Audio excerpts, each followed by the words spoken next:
रविदास साहिब जी के इनने एक भी कर्ता में ना साधी, एक कर्ता को भी फाइनल नहीं मान्या, 9 ठहरा दिए, 9 अवतार 9 भगवान, और 10वां अवतार और आवेगा, 10वां अवतार और आवेगा निकलंक नाम तय, कलयुग के एंड में, कलयुग के अंत में। और उसमें ये कृतघ्नी प्राणी हो जाएंगे, सभी भक्ति से दूर होंगे, व्यभिचारी, मांसाहारी और जालिम जुल्म बेहया, कोई शर्म नहीं रहेगी, कोई लाज नहीं रहेगी, सरेआम दुष्कर्म करा करेंगे, बिल खोद करा करेंगे, कच्चा आहार करा करेंगे।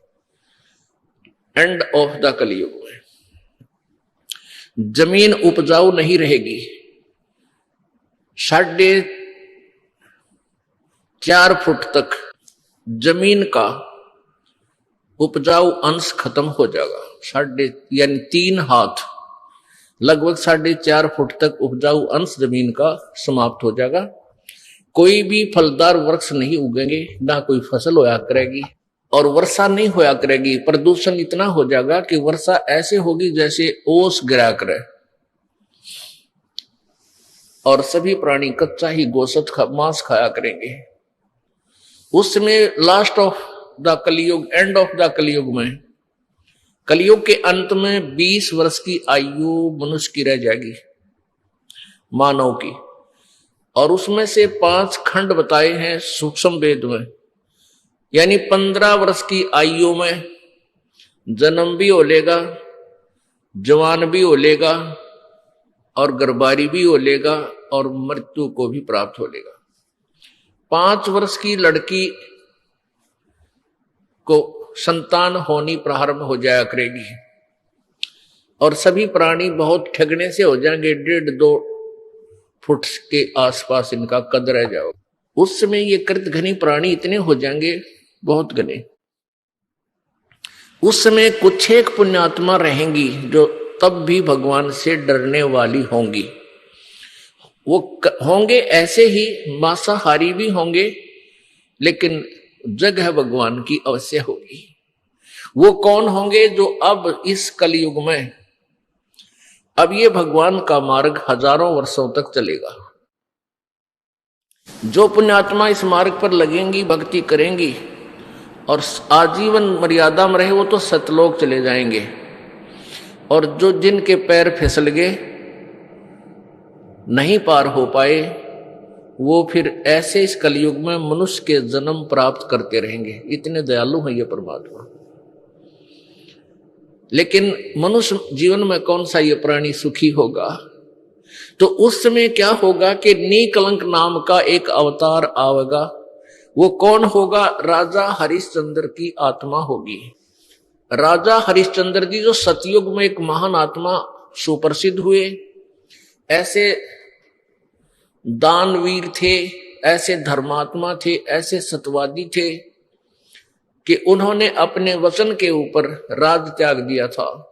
अपनी पत्नी को भी बेच दिया, अपने आप को भी बेच दिया, अपने सत्य की रक्षा की, जिस कारण से प्रसन्न होकर के प्रभु ने उसको विष्णु लोक में स्थान दे दिया। अब वो विष्णु लोक में है अपने पूर्व जन्म के पुण्यों के कारण। और जब वहां से इस पुण्यात्मा को 10वां अवतार बनाकर युग काल भेजेगा।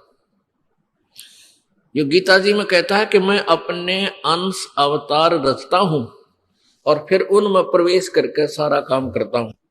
इसलिए गीता जी अध्याय नंबर 4 के श्लोक नंबर 5 और 9 में कहा कि अर्जुन, तेरे और मेरे बहुत जन्म हो चुके हैं, तू नहीं जानता, मैं जानता हूं।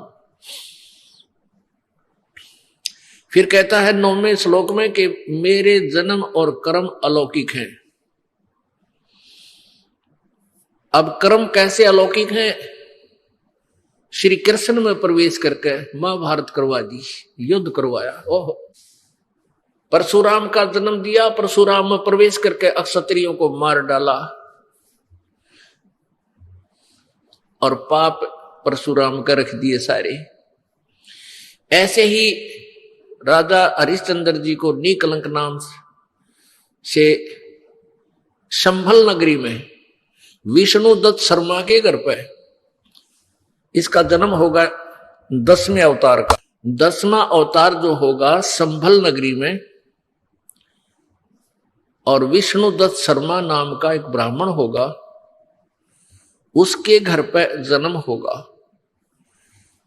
और वो विशेष अलग से ही वैरायटी का बालक होगा।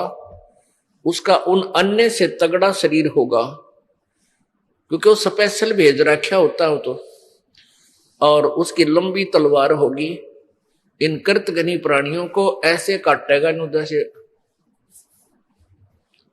या करेन गेहूं काटा करे, ऐसे काटेगा नु बुरी तरह इनको खत्म करेगा। फिर क्या होगा, उन प्राणियों को बख्शा जाएगा जो उस समय भी भगवान से डरने वाले होंगे।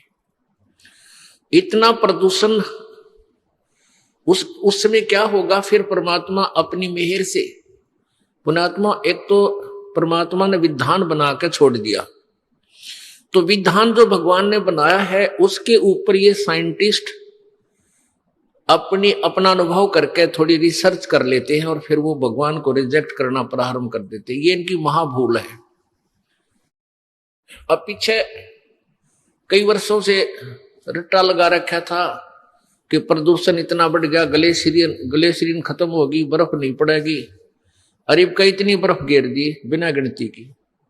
वो नो का नो प्रदूषण है, नो का नो सारा सौदा है, डूंडा उठा दिया। तो भगवान की अपनी विट्टो पावर न्यारी है।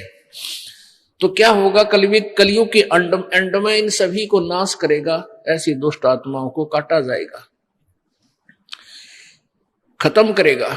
उसके बाद जो पुण्य उस समय थोड़ी बहुत आस्था भगवान की जिनमें होगी वो शेष बचेंगे।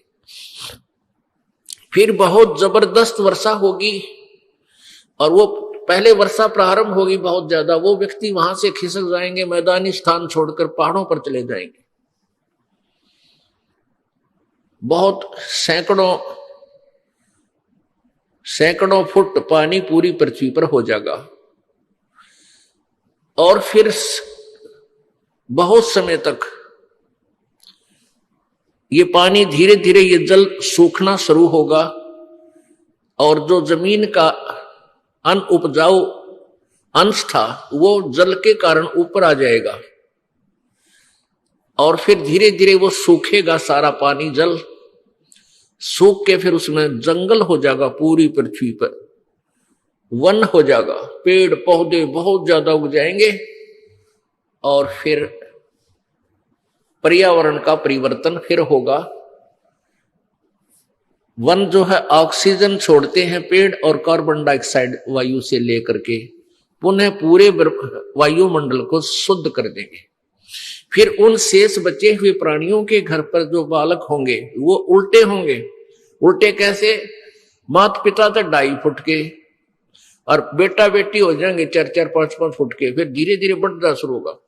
तो सतयुग में सैकड़ों फुट हाइट के इंसान हो जाते हैं, सैकड़ों फुट, और लाखों वर्ष की आयु हो जाती, क्योंकि शुद्ध वायु, शुद्ध वातावरण, बीमारी होती नहीं उस समय सतयुग में, बहुत कम।